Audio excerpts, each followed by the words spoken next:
भोली भाली लड़की थी, उम्र कुछ ज्यादा नहीं था। मंदिर में बैठे बैठे सुबुक सुबुक के रो रही थी, आंख से आंसू गिर रहे थे।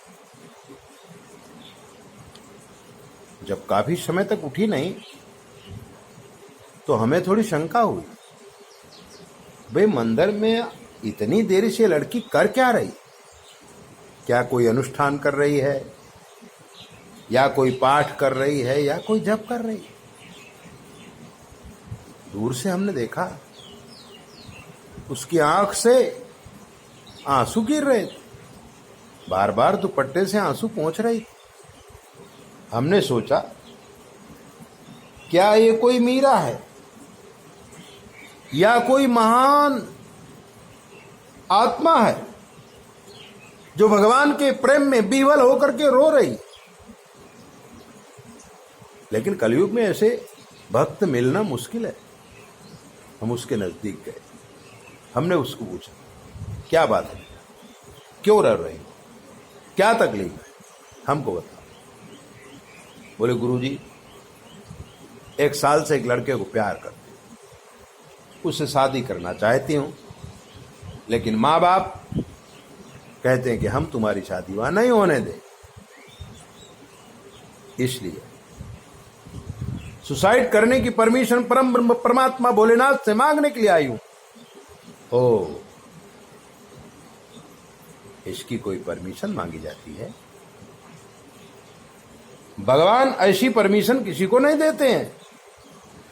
उन्होंने तुमको जीवन दिया है, जीवन को आगे बढ़ाओ। परेशानियां तो प्रत्येक पथ में आती हैं। पढ़ लिख करके जवान हो गई है, अब शादी का समय है, माँ बाप विघ्न डाल रहे हैं, वो नजरिया तुम्हारा है। माँ बाप भी तो देखेंगे कि जिस बेटी को हमने पाल पोस करके बड़ा किया, पढ़ाया लिखाया, वो जिस लड़के को पसंद कर रही है, उसका जीवन सुखी तो रहेगा ना, कहीं दुख के गड्ढे में तो नहीं गिर जाएगी।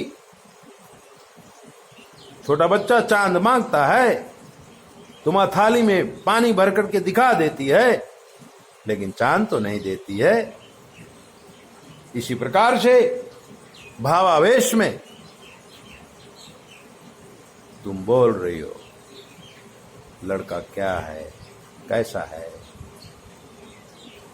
तुम लड़के को जानो, लेकिन लड़के का जो बाह्य रूप है, जिसके माता पिता हैं, जो उसके परिवार है, उसको तो तुम नहीं जानती। बोले नहीं महाराज, बहुत सुखी है। और तुम्हारे माता पिता? बोले ये भी बहुत सुखी है। तो शादी में प्रॉब्लम क्या है? शादी में प्रॉब्लम है कि वो हमारे जात का नहीं है। मैंने कहा कोई बात नहीं,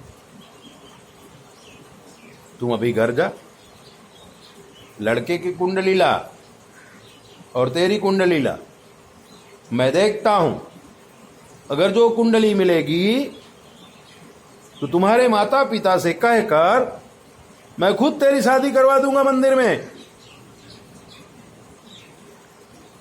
घर जाओ। लड़की घर चली गई।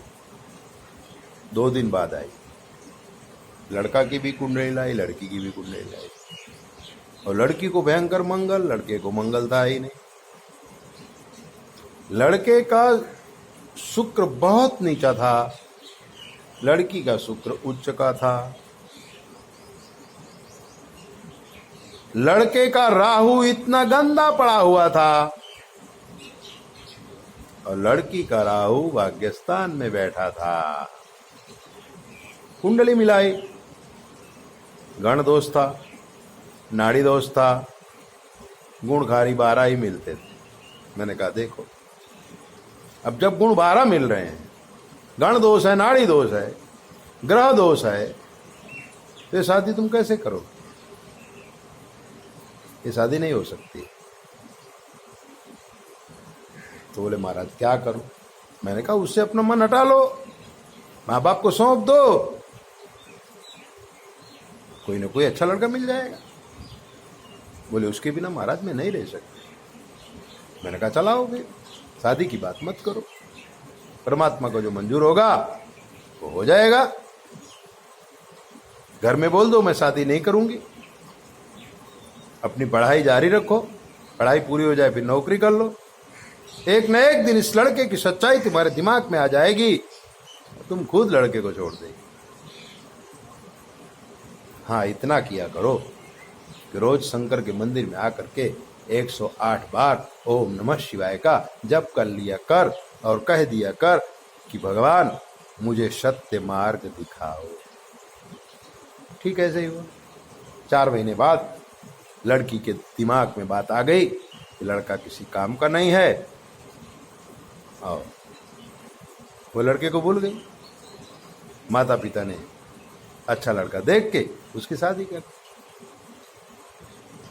ऐसा होता है, ग्रहों के हिसाब से हमारा दिमाग बिगड़ जाता है, लेकिन उस समय हमें अपने पूर्वजों का, अपने बड़ी लोगों की, ज्ञानी जनों की बात माननी चाहिए और जल्दीपन नहीं करना चाहिए। थोड़ा ढील दे दो, समय सबका काम कर देता है। समय आने पर जो होता है अच्छा ही होता है, इसलिए कभी भी कुछ बिगड़ जाए तो आप चिंता मत करो, छोड़ दो, भूल जाओ। एक दिन परमात्मा अच्छा ही करेगा। ऐसी दीप बातें जानने के लिए आप हमारे चैनल को सब्सक्राइब करो, लाइक करो। अगर आपके जीवन में कोई कष्ट है हमसे पूछ लीजिए, शास्त्र के मत के अनुसार हम आपको जवाब देंगे, बिल्कुल फ्री। 9825200108 पर कुछ भी पूछिए। अपना ख्याल रखो।